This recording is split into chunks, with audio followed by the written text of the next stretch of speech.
wee boots to ski boots. When I was growing up in my tiny village in the Jeseniki mountains of Czechoslovakia, my mother would often say to me, Vladienko, when you get married, you have to follow your husband to the end of the world. Little did she know how prophetic her words would become. In 1968, the Soviets invaded our country. I was 11 years old, and I remember my friends and I spitting in the front of passing Russian tanks to protest. Our world radically changed when the systematic communist indoctrination began, and shortly after, the borders to the west were tightly sealed. The summer of 1982, I was married with our son Jan, only 10 months old, when my husband and I announced to our parents our planned vacation to the Adriatic Sea. Purposely, we left out the most important detail. Our itinerary had no return date. My husband's irritation with the current political situation grew, and with great persistence, he persuaded me to follow him to his end of the world. Not knowing if or when we would be able to see family again left me doubting our plan. I tried to align the fear in my heart with my pragmatic mind, and the two parts of me were always at war with each other. But my curiosity at discovering a colorful, free world propelled me forward beyond my fears. The time to say goodbye came quickly, and the fact that I could not reveal the truth for security reasons to anyone was painful. Seeing my mother's delighted face as she gently held her grandson's tiny hand while he attempted his very first steps on her kitchen floor brought sadness to my heart. I glimpsed what would soon be lost and began to grieve.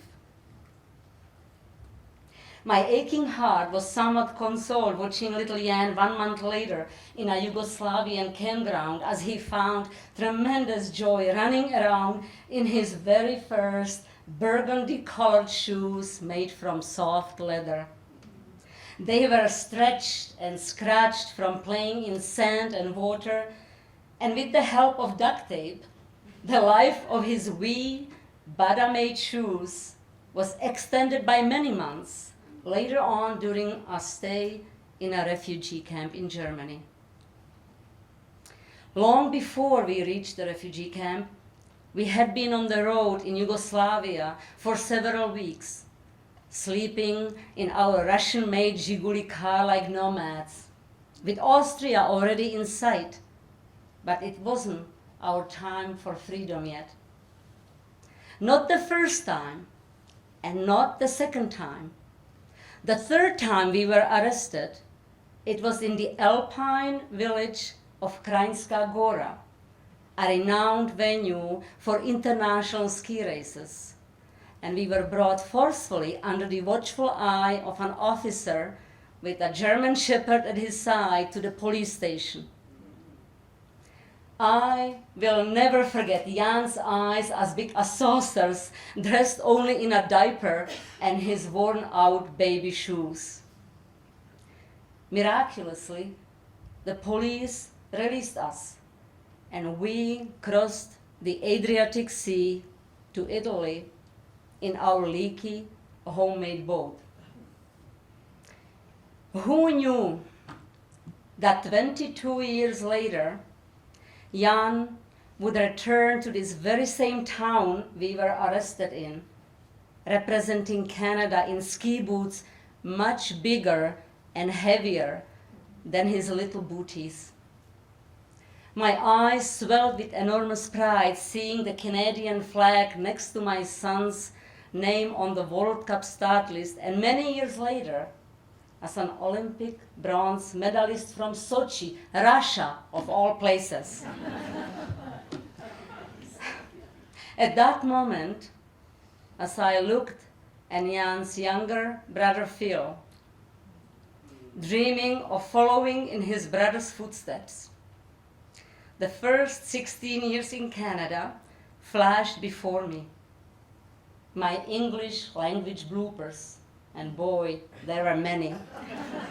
My first job, buying and losing our first home, starting a business and celebrating the victories and losses of both of my sons, whose love and heartfelt prayers for each other I so admired.